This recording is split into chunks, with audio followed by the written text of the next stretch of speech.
उत्कल मणि पंडित गोपबंधु बचपन से ही जनसेवा के कार्य में लगे रहते थे।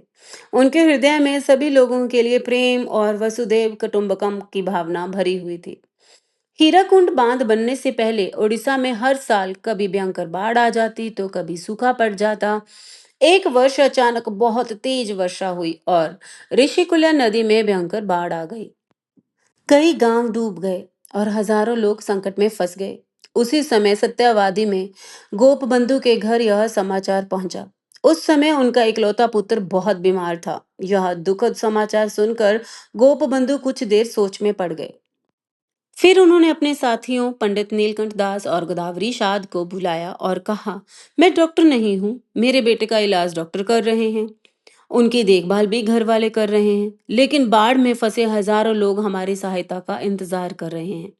पहले हमें उनकी मदद करनी चाहिए। यह कहकर वे अपने साथियों के साथ तुरंत बाढ़ ग्रस्त क्षेत्र की ओर निकल पड़े। वे अपने साथ दवाइयां, लालटेन, कपड़े, चावल, गुड़ आदि जरूरत का सामान भी ले गए। वहां पहुंचकर उन्होंने दिन रात लोगों की सेवा की।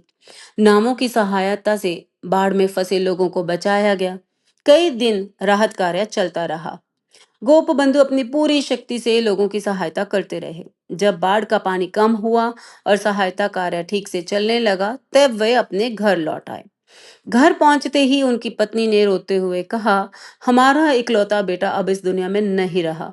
आपने उसे बचाने के लिए कुछ नहीं किया।